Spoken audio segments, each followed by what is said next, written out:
Hey, hey, hey, hey, top of the morning to you. Sorry for the delay. I was having some technical difficulties. No, you're not the only one that has technical difficulties. Even us techno wizards have technical difficulties. Technology is my fifth pillar. My name is Brian. Welcome to Top of the Morning to you, where I come to you to talk about my five pillars: God, family, abundant life, adventure, and technology. We are in the midst of a book study right now. I have to get this off before I head out for the weekend with my mastermind group. We are in chapter 4 of the Atomic Habits. The first law, actually it's a whole section. The first law, make it obvious. The man who didn't look right. This is a great chapter because it seems obvious, but sometimes we need to make it obvious. Certain cues from last time, you had cues kind of trigger that cycle of a habit, good habits or bad habits. It's cue, crave, response, reward. And that's kind of all we're looking for. And everybody has different cues. Some things may cue you that may not cue somebody else. And then make it obvious. If it's something you want to do, you will need to make it obvious. If it's something you want to stop, you need to make it obvious. Have you ever been running around and being like, oh, I need some carrot?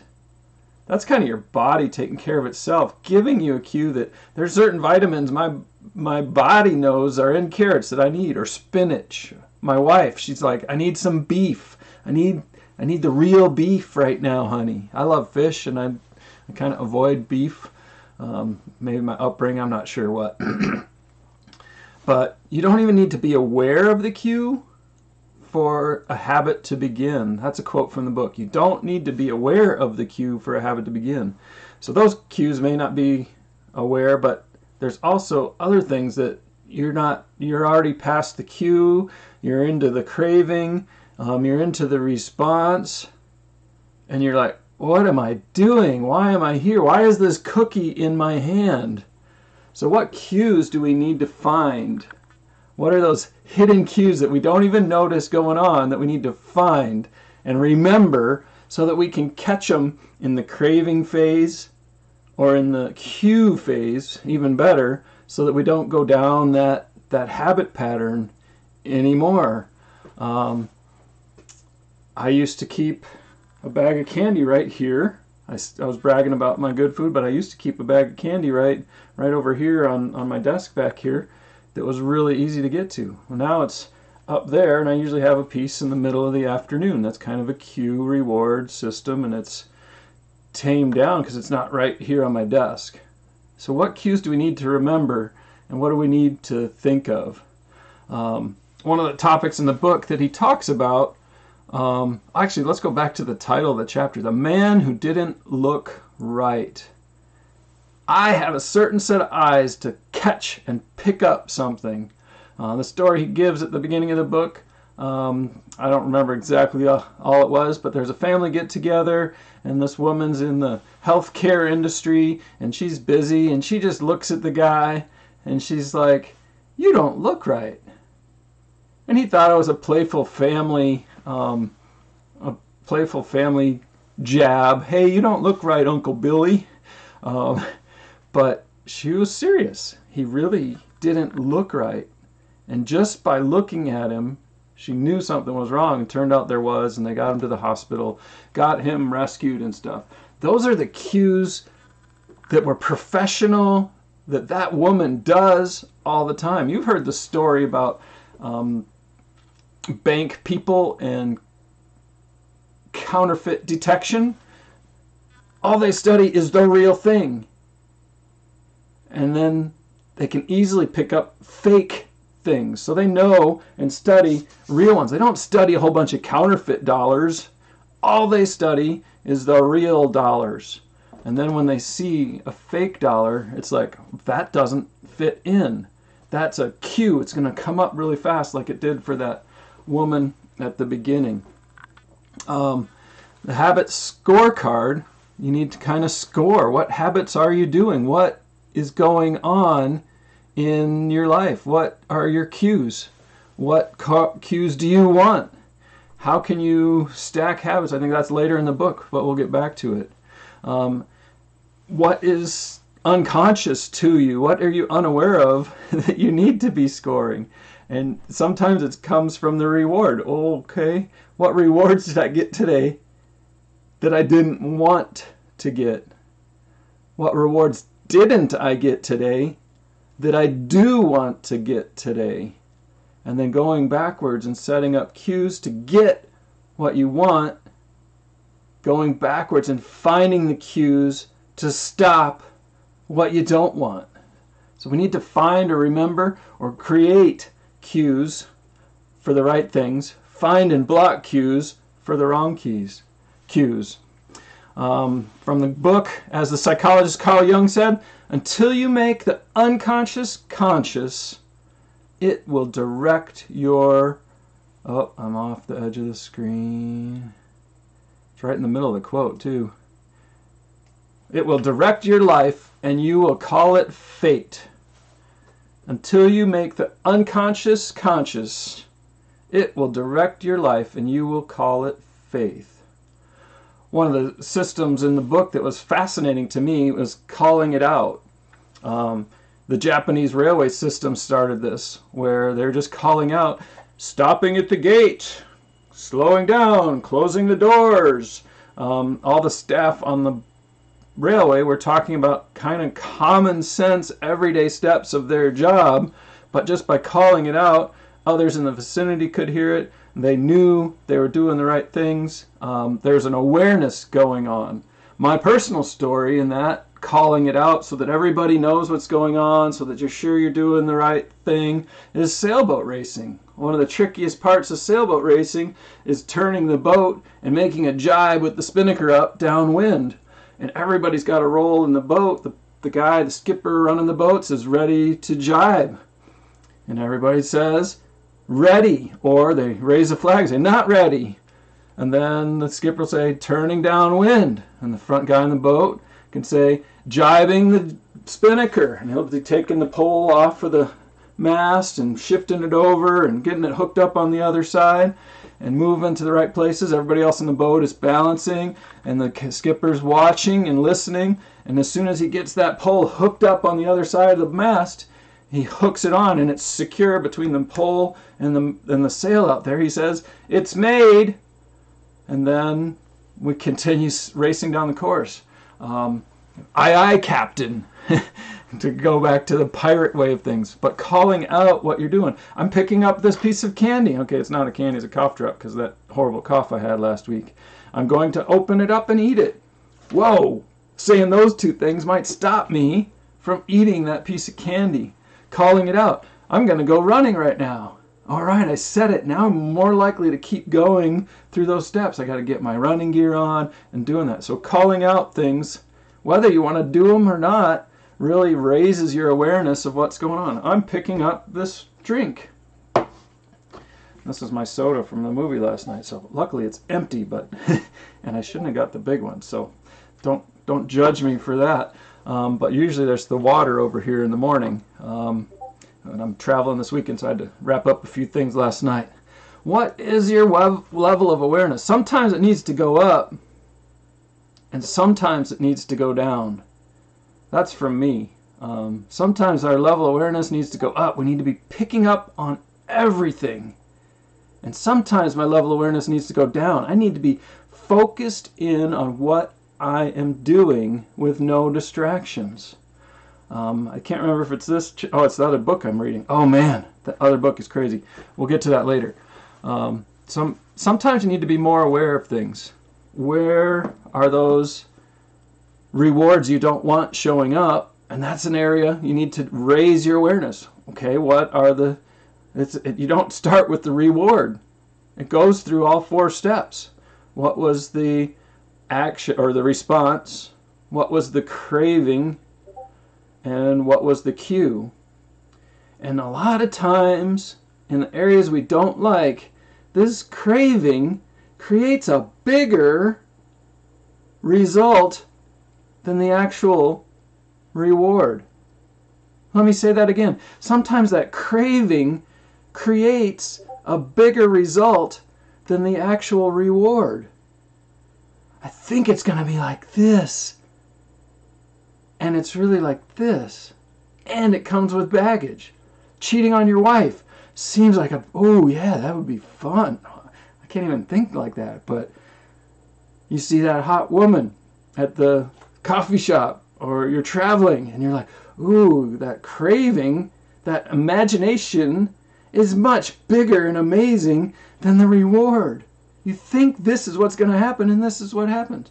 You think, oh, that sweet is going to make me feel really good, and now I'm 189 pounds. Remember that as you analyze your level of awareness. And then when you're getting distracted and stuff, your level of awareness needs to go down. You need to focus on what you're doing.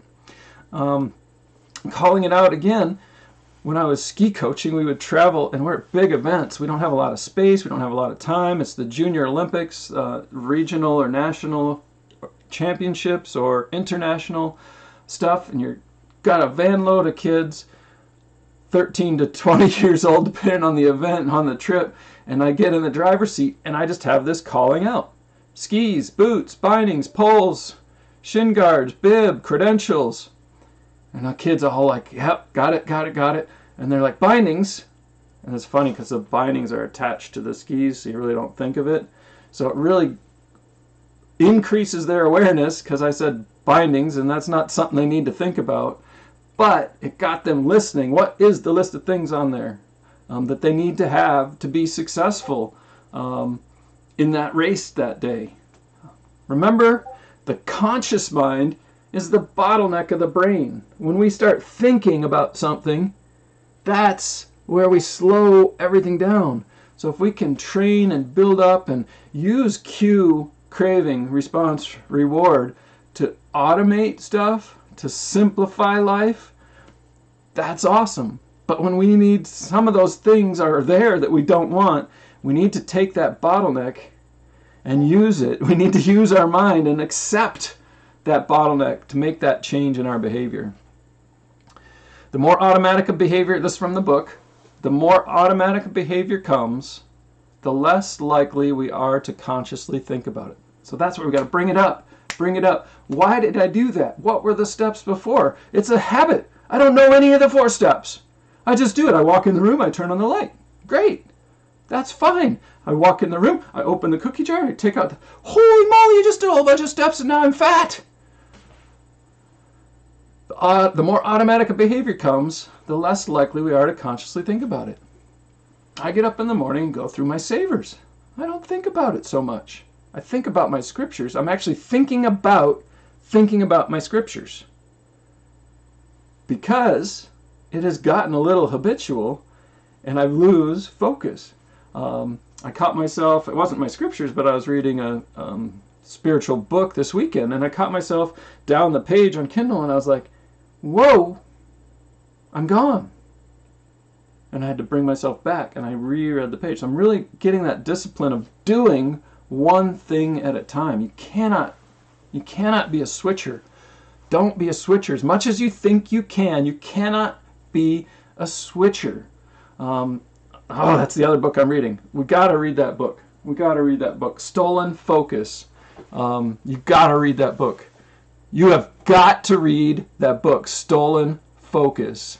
It is, yeah, I'm only halfway through, I'm not even a third, I'm quarter way through it, halfway through it, and it's blowing my mind. Is my automation the right thing to do? So kind of, I'm repeating myself because that's how it gets in here. That's how it gets through. Saying it different ways, hopefully it'll sink into you and help your life. So is my automation the right thing to do? I know more now than when I created that automation. Is it still the right thing to do? So even those good automations, are they the right thing to do? And I love to take an automation, I love to take a habit and stack it with another habit. Brush my teeth, I get up, I go downstairs, I drink my water. I go down, I grab and do my savers. I meditate. So I just I took one habit and I made it like 10 habits, and now it's like one big habit. It's one automation script. But we need to look at, is the automation the right thing to do? Even the good ones, especially the bad ones. Back to the scorecard. So as you go through a day, as you go through a week, start listing every single habit, every single thing. Turn on the light, grab the candy, grab the cookie, write in my journal, do my bookkeeping, do this, do that, all these habits. List them all down on a sheet of paper, on your computer, and give them all a plus, minus, or equals. Each score is individual. For you, it might be great to have a cookie at 2 o'clock in the afternoon. For me, it's kind of great right now, but I need to cut it out. It'd be greater to have an apple or a fruit or something, because I need to slim down a couple pounds before sailing season this summer. I don't know if that's ever going to come with all the snow. After you list those habits out, give them a score. They're individual. A plus is a positive thing, a minus is a negative thing, and a plus for you might be minus for me. An equal is it's indifferent. It's not positive or a negative habit or automation in my life. And then you've got a place to start. You've got something you've measured. All habits are effective. That sucks. And it's awesome. All habits are effective. That's why they're habits. They work. They happen. You don't have to think about it. They're effective. If it's popping up that cigarette and lighting it out, you didn't even think about it. It's effective. It hasn't taken any of your bottleneck conscious mind to do it. It's been effective. You keep doing it. So you need to look at that effectiveness and break it, check it, and if it needs to be broken, break it, because that effectiveness can be good and it can be bad. Back to the beginning, just recently I said something from Zig Ziglar: be, do, have. Does each habit I have on that checklist help me be what I want to be? Because first we have to be what we want. We need to be the creation God created us to be. And then we got to do the things that being that will do, and we will have the rewards. Wow, I just had a what's it called when you discover something? It's not an anomaly, I'm thinking Star Trek. A discovery, I'll say, a light bulb. Boing, boing, boing, boing. Be, do, have. Be who I want to be and I'll have it. Be, do, have is kind of like, be is the cue and craving. Be, controlling the cue and craving. Do is the response, and have is the reward. Be is choosing your awareness over your cues and cravings. You can stop a bad habit in the cue phase, which is the best, or before the cue phase. Well, the cue's always going to be there, so you got to recognize the cue. You can stop it there, or you can stop it in the craving phase. It's a little harder because now you're already like, yeah, I'm drooling over this. But be, do, have, cue, crave, response, reward. Quote from the book: does this behavior help me become the type of person I wish to be? Question mark. Does this habit cast a vote for or against my desired identity? Remember, in the earlier chapters of the book, we talked about creating your identity, creating your be, creating your cues and cravings, and training yourself to get it. But don't get down on yourself. Don't be judgmental. I am excellent at this, but don't do it. You just did something great by doing the scorecard. Let it just be a measure. Don't get down on yourself because there's 57 minuses, because you're going to write down more of the minuses because you care about them. They bother you more. They irritate you more. But don't get down. Don't judge yourself for them. Take out your be. Who are you going to be? And pick one of those minuses and analyze it and destroy it. pick one of those pluses and analyze it and make it more effective, make it more powerful, make it more the do that you want to be to give you the have. That's it. Become aware. What is that? That's just humble, meek, and real.